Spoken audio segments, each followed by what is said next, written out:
Our last but not least speaker, Honorable Jean Max Rakotomamonjy, President of the National Assembly of Madagascar. You have the floor, sir. Mr. Chair, honorable speakers, ambassadors and permanent representatives of Sri Lanka and Benin, Minister of Higher Education and Cultural Affairs from Sri Lanka, Director of Office and UNESCO representative to United Nations, Director for Alliance of Civilizations, Excellencies, ladies and gentlemen, good afternoon. It's an honor and a great pleasure to have the floor before you and take part in this high-level panel on the role of parliamentarians for promoting education for culture of peace and implementing the SDGs. First of all, allow me to thank the Interparliamentary Coalition for Global Ethics for this opportunity to share with all of you today on this fundamental topic, and thank also its partners, the missions of Sri Lanka, Benin, Italy, UNESCO.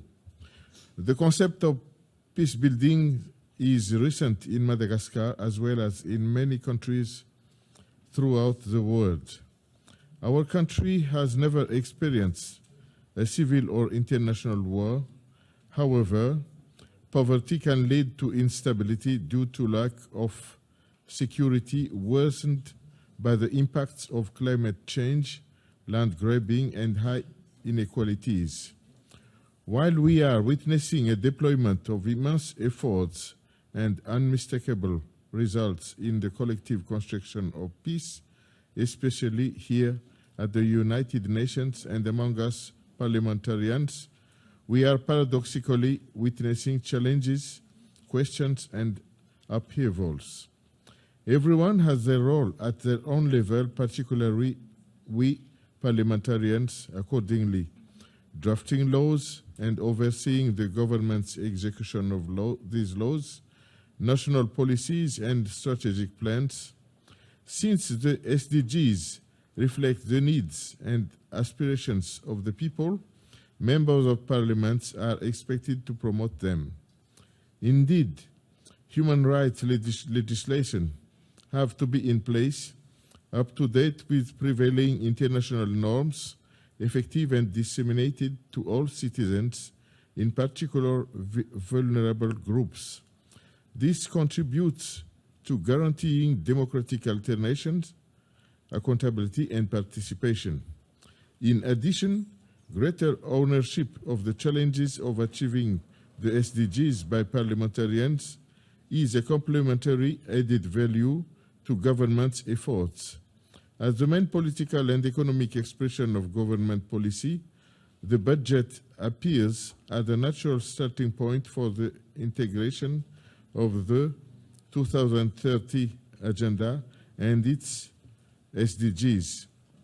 Legislative, budgetary, and control powers that members of parliament hold play an essential role in promoting the SDGs and making the necessary changes to lift people out of the extreme poverty, to drive inclusive growth, and deal with the problems of climate change and its impact. For us parliamentarians, we have to deepen the integration of the SDGs in the budget processes too. For example, the allocation of adequate budgetary resources plays a fundamental role to prevent crises by emphasizing peace, education, youth unemployment, and the reduction of inequalities that could be sources of conflicts. Moreover, the multidimensional nature of the SDGs would make it a relevant tool for organizing the budget debate. With the SDGs, we have indicators that should enable us to analyze our policies from a more inclusive perspective and in terms of progress towards sustainable development. This requires parliamentarians, civil society, other political parties and ministries to effectively use the SDGs to improve the dialogue on budget. Finally, the dynamism and commitment of a conscious youth asking for change must also enable us to make our populations more aware of these major challenges.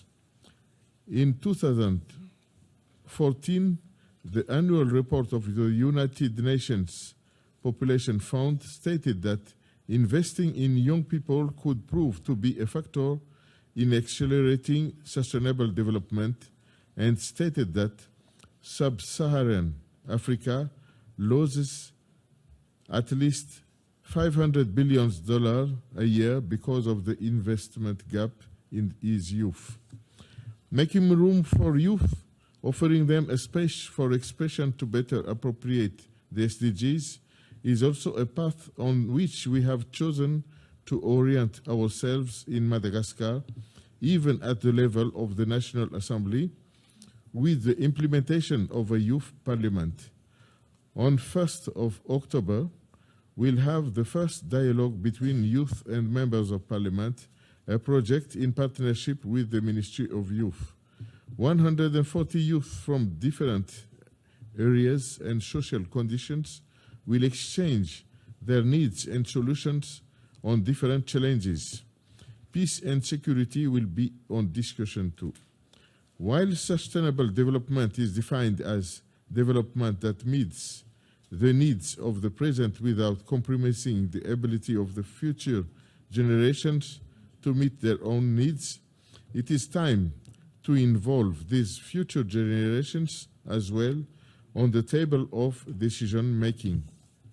In addition, at the National Assembly level, we are about to launch a specific network group dedicated to peace promotion.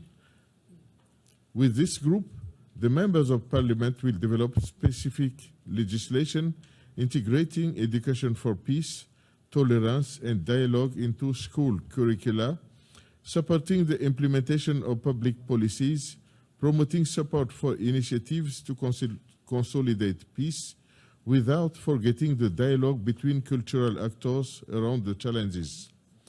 As a tribute, let me refer to the late and honorable former General Secretary of United Nations, Mr. Kofi Annan, by quoting, "Good, healthy democratic societies are built on three pillars. There's peace and stability, economic development, and respect for rule of law and human rights. And where all three are present, you stand a very good chance of making a go of it." End of quote. In my humble view, we parliamentarians should focus on these three pillars. It may be difficult to play this role in some contexts, but I'm sure that this kind of platform we are today is a good step toward this goal. I sincerely encourage the United Nations system to provide members with significant tools that would help parliamentarians in this mission. I just want to conclude by encouraging all the members of parliament here to take this opportunity to learn from each other's experiences and empower each other. Mr. Chair, Excellencies, ladies and gentlemen, thank you for your kind attention.